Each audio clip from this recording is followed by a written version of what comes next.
Hello students, पिछले video lecture में हम पढ़ चुके हैं फंडामेंटल एब्जॉर्प्शन बैंड क्या होते हैं और नॉन फंडामेंटल एब्जॉर्प्शन बैंड क्या होते हैं। अब हम करते हैं position and intensity of band. सबसे पहले पोजीशन ऑफ बैंड। जो पोजीशन होती है एब्जॉर्प्शन बैंड की वो डिपेंड करती है बॉन्ड की नेचर पे और उसके अंदर कौन सा ग्रुप है। बॉन्ड की नेचर एंड ग्रुप की नेचर पे डिपेंड करती है एब्जॉर्प्शन बैंड की पोजीशन। जो एब्जॉर्प्शन बैंड करैक्टरिस्टिक्स होती है किसी भी बॉन्ड की या किसी भी ग्रुप की, वो बताती है कि वो बॉन्ड या ग्रुप मॉलिक्यूल के अंदर है या नहीं, उसकी प्रेजेंस के बारे में बताएगी। जैसे कि हम बात करते हैं आईआर स्पेक्ट्रम है और आईआर स्पेक्ट्रम में एक एब्जॉर्प्शन बैंड आता है 3 μm पे। 3 μm यानी 3333 सेंटीमीटर इनवर्स है। इसका मतलब क्या है, मॉलिक्यूल के अंदर हाइड्रोक्साइल ग्रुप है यदि एब्जॉर्प्शन बैंड 3 μm पे आया है तो। लेकिन यदि नहीं आया है इस वेवलेंथ पे एब्जॉर्प्शन बैंड या इस वेव नंबर पे एब्जॉर्प्शन बैंड, तो उसका मतलब क्या है, मॉलिक्यूल के अंदर जो ये बॉन्ड है या ये ग्रुप है वो गारंटीज क्या है, एब्सेंस नहीं मिलेगा। लेकिन जो एक्चुअल एब्जॉर्प्शन पैटर्न है किसी भी बॉन्ड का या ग्रुप का थोड़ा बहुत वेरी कर सकते हैं। ये नहीं कि हर एक मॉलिक्यूल में जैसे जिसमें हाइड्रोक्साइल ग्रुप है सब में एब्जॉर्प्शन बैंड हाइड्रोक्साइल ग्रुप का यहीं पे होगा। थोड़ा थोड़ा स्लाइटली यानी वो वेरी कर सकते हैं one type of molecule to another type.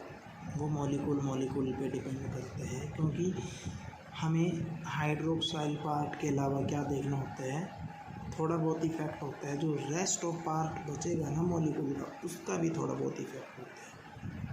तो ऐसा इसलिए होता है कि जो एग्जैक्ट पोजीशन है एब्जॉर्प्शन बैंड की वो आल्सो इफेक्ट होती है by the nature of rest of molecule but in small extent.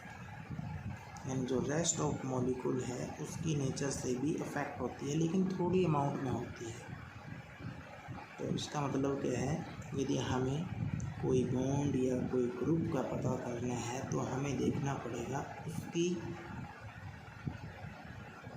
Absorption band characteristic, यानी वो कहाँ पे आती है। जैसे हाइड्रोक्साइल में क्या था, यदि बैंड आया है 3 μm या 3333 सेंटीमीटर इनवर्स पे, तो उससे क्या हमें पता चलेगा कि मॉलिक्यूल के अंदर हाइड्रोक्साइल ग्रुप है। यदि नहीं आया तो नहीं है। तो यानी पोजीशन किस पे डिपेंड करती है, बॉन्ड कैसा है या उसके अंदर ग्रुप कैसा है। अब हम करते हैं 2 region of IR spectrum. IR spectrum के 2 रीजन होते हैं। एक तो है फंक्शनल ग्रुप रीजन। जो फंक्शनल ग्रुप रीजन होता है वो होता है 2.5 से 8 μm तक होता है, या हम इसको बोल सकते हैं 4000 से 1250 सेंटीमीटर इनवर्स तक। ये होता है फंक्शनल ग्रुप रीजन। यानी कि जो पोर्शन होता है आईआर स्पेक्ट्रम का जो एक्सटेंडिंग है 4000 से 1250 सेंटीमीटर इनवर्स तक, उसको हम बोलते हैं फंक्शनल ग्रुप रीजन। क्यों? क्योंकि इस रीजन के अंदर जो सभी फंक्शनल ग्रुप है वो एब्जॉर्ब होते हैं, तो इस वजह से हम इसको बोलते हैं फंक्शनल ग्रुप रीजन। और जो ये पोर्शन है वो कंटेन करता है absorption due to stretching vibration. इसमें स्ट्रेचिंग वाइब्रेशन की वजह से एब्जॉर्प्शन है वही होते हैं। नेक्स्ट है फिंगरप्रिंट रीजन। फिंगरप्रिंट रीजन, जो फिंगरप्रिंट रीजन होता है आईआर स्पेक्ट्रम का, वो होता है 1250 सेंटीमीटर इनवर्स से नीचे का, उसको हम बोलते हैं फिंगरप्रिंट रीजन। जैसे हम फिंगरप्रिंट से हम बता सकते हैं कि कौन सा व्यक्ति है, तो उस वजह से हम किसी भी मॉलिक्यूल के फिंगरप्रिंट स्पेक्ट्रा से हम बता सकते हैं कि मॉलिक्यूल आइडेंटिकल है या डिफरेंट है। तो इसलिए हम इसको बोलते हैं फिंगरप्रिंट रीजन। जो ये पोर्शन होता है, इसमें एब्जॉर्प्शन होता है किसकी वजह से? बेंडिंग वाइब्रेशन की वजह से या बेंडिंग एब्जॉर्प्शन की वजह से। यानी यहाँ पे बेंडिंग वाइब्रेशन होती है इस रीजन के अंदर। किस किस की हो सकती है वो? जो कार्बन कार्बन सिंगल बॉन्ड है, कार्बन ऑक्सीजन सिंगल बॉन्ड है, कार्बन नाइट्रोजन सिंगल बॉन्ड है, इनकी स्ट्रेचिंग वाइब्रेशन के द्वारा यहाँ पे बेंडिंग वाइब्रेशन हो सकती है। यानी जो इनकी स्ट्रेचिंग वाइब्रेशन थी वो तो थी फंक्शनल ग्रुप रीजन के अंदर, और फिंगरप्रिंट रीजन में क्या होगा? बेंडिंग वाइब्रेशन होगी कार्बन कार्बन की, कार्बन ऑक्सीजन की और कार्बन नाइट्रोजन की। और ये 1250 सेंटीमीटर इनवर्स से नीचे का पोर्शन होगा आईआर स्पेक्ट्रम के अंदर। जो ये रीजन होता है बहुत ही ज़्यादा यूजफुल होता है ये पता लगाने के लिए कि दो कंपाउंड आइडेंटिकल है या डिफरेंट है एक दूसरे से। जो बहुत से एब्जॉर्प्शन बैंड हैं हम उनको कंप्लीटली एनालाइज नहीं कर सकते। बहुत से एब्जॉर्प्शन बैंड हैं हम उनको कंप्लीटली एनालाइज नहीं कर सकते, लेकिन यदि हम पिक बाय पिक उनकी कोरस्पोंडेंस देखें आईआर स्पेक्ट्रम के अंदर, तो हम बता सकते हैं कि दोनों के दोनों कंपाउंड डिफरेंट है या सेम है।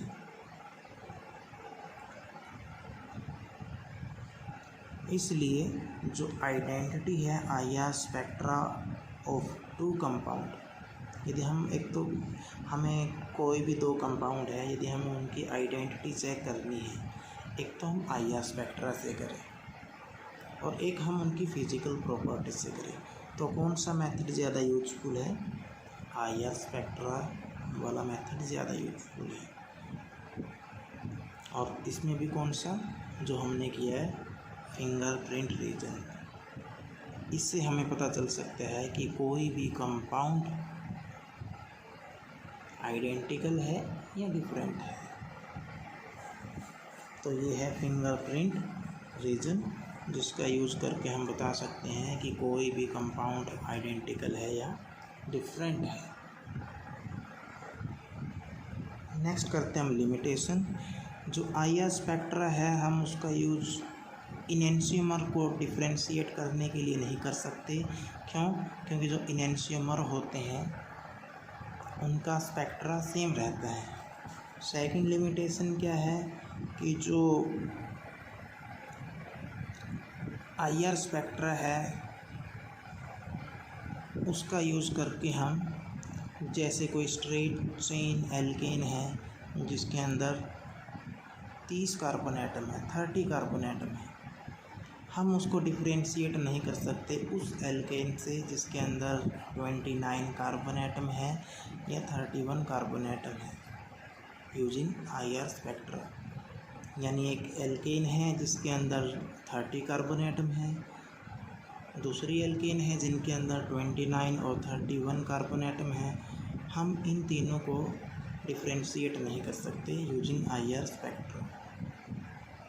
तो इसके लिए हम यूज़ करते हैं मास स्पेक्ट्रा। मास स्पेक्ट्रा का यूज़ करके हम तीनों को डिफ्रेंशिएट कर सकते हैं। नेक्स्ट है intensity of absorption band. Intensity of absorption band में क्या है? पहला है कंसंट्रेशन ऑफ सैंपल, सैंपल की कंसंट्रेशन। यदि सैंपल में मॉलिक्यूल की संख्या ज़्यादा होगी तो एब्जॉर्बिंग ग्रुप है मॉलिक्यूल के अंदर ज़्यादा होंगे और स्पेक्ट्रम भी क्या आएगा, उतना ही ज़्यादा इंटेंस आएगा। जैसे कि एक मॉलिक्यूल है नोनेन C9H20, ये क्या होता है, इसमें CH बॉन्ड ज़्यादा होते हैं। तो CH बॉन्ड ज़्यादा होने की वजह से इसमें एब्जॉर्प्शन CH बॉन्ड के लिए, CH बॉन्ड स्ट्रेचिंग वाइब्रेशन के लिए एब्जॉर्प्शन बहुत ही स्ट्रॉन्ग होगा किसी ऐसे मॉलिक्यूल की बजाय जिसका साइज तो स्मॉल है लेकिन उसमें CH बॉन्ड कम है। नोनेन में CH बॉन्ड ज़्यादा है, कोई दूसरा मॉलिक्यूल लेंगे साइज सेम रखेंगे लेकिन वहाँ पे CH बॉन्ड कम रखते हैं। तो ज़्यादा अमाउंट कहाँ पे है CH बॉन्ड की, नोनेन में। तो जो CH बॉन्ड स्ट्रेचिंग वाइब्रेशन का जो एब्जॉर्प्शन बैंड है वो स्ट्रॉन्गर कहाँ पे होगा, नोनेन के अंदर होगा। तो ये होती है कंसंट्रेशन ऑफ सैंपल। नेक्स्ट है magnitude of dipole moment change. जितना ज़्यादा डाइपोल मोमेंट चेंज होगा उतना ही ज़्यादा इंटेंस एब्जॉर्प्शन होगा। तो जैसे कि ये है, इसमें देखो म्यू की वैल्यू क्या है, 0 से ज़्यादा है तो इसमें एब्जॉर्प्शन होगा, लेकिन यहाँ पे म्यू 0 है तो यहाँ पे कोई भी एब्जॉर्प्शन नहीं होगा। तो इंटेंसिटी डिपेंड करती है दो फैक्टर पे। फर्स्ट है कंसंट्रेशन ऑफ सैंपल और सेकंड है magnitude of dipole moment change during vibration.